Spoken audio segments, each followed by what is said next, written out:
Hi friends, అందరూ ఎలా ఉన్నారు? నేనైతే బాగున్నాను.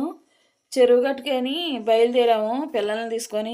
ఎప్పుడు ఇంట్లోనే ఉంటామని సాయంత్రం టైంలో కొద్దిసేపు అలాగా చెరువు గట్టుకు వెళ్తాము, లేకపోతే అటు కట్టమేసేము గుడికి వైపు వెళ్తాము. ఇంకా ఈరోజు మాత్రం ఇటు చెరువు వైపు వద్దామని చెప్పేసి నేను మౌని బయలుదేరి వచ్చాము. వచ్చేసరికి చక్కగా స్నానాలు చేసి గేదెలు చెరువులో నుంచి బయటకు వస్తున్నాయి. ఇంకా వాటిని చూసుకుంటూ అలాగే ఆ పక్కకి వెళ్తే తామర పూలు చాలా ఉన్నాయి.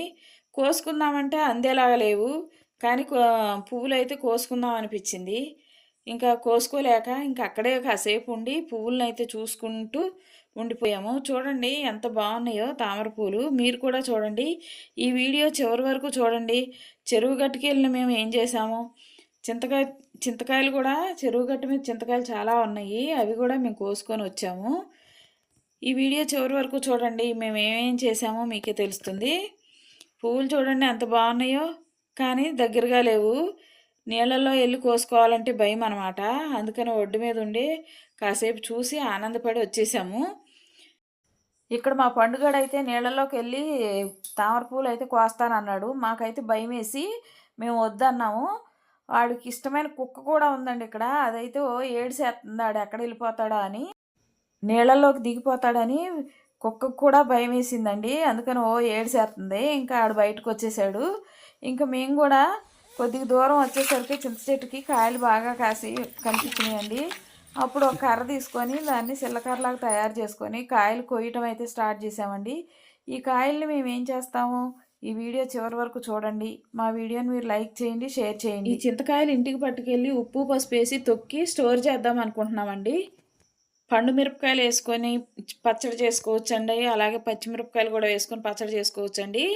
ఇది ముందు తొక్కి ఉప్పు పసుపు వేసి ఊరబెట్టుకొని ఉంచుకుంటే కూర ఏమీ లేనప్పుడు పచ్చిమిరపకాయలతో కానీ పండు మిరపకాయలతో కానీ పచ్చడి చేసుకొని తాలింపు పెట్టుకొని అన్నంలో వేసుకుంటే చాలా టేస్ట్గా ఉంటుందండి. ఇంక మేమైతే ఎన్ని కాయలు కోసుకొచ్చేసుకున్నామో చూడండి.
రోడ్డు పక్కన చెట్టు కదండి, చింత చెట్టు. కాయలకు బాగా దుమ్ము పట్టేసి ఉందండి. అందుకని 1కి 4-5 సార్లు శుభ్రంగా తెల్లనీళ్ళు వచ్చేంతవరకు శుభ్రంగా నీట్గా కడిగేసుకొని కొద్దిగంతా నీళ్ళన్నీ తడి ఆరిపోయేదాకా మళ్ళీ వడగిన్నెలో వేసి శుభ్రంగా పేపర్ మీద ఆరబెట్టామండి. తర్వాత ఈనెలు కొంచెం ఇరుసుకుంటూ ఈనెలు తీసుకుంటూ ఇలాగ కచ్చాపచ్చాగా దంచుకొని ఉప్పు పసుపు వేసుకొని దంచుకొని అది ఒక బాక్స్లో పెట్టి స్టోర్ చేసుకోవాలండి. తర్వాత 3వ రోజో ఎప్పుడో ఆ గింజలన్నీ ఏరేసుకొని పీసు కూడా తీసేసి పక్కన పెట్టుకుంటే మనం ఎప్పుడైనా పచ్చడి చేసుకోవడానికి పండు మిరపకాయలతో కానీ అలాగే పచ్చిమిరపకాయలతో కానీ పచ్చడి చేసుకొని తాలింపు పెట్టుకొని కూరలు లేని టైంలో ఇది వాడుకుంటే చాలా చాలా టేస్ట్గా ఉంటుందండి. అందుకని చెప్పేసి నేను తీసుకొచ్చిన కాయలన్నీ కూడా ఇలాగే చేద్దామని నూరుతున్నానండి. ఉప్పు పసుపు వేసి బాగా నూరేసి ఒక బాక్స్లో పెట్టి స్టోర్ చేస్తానండి.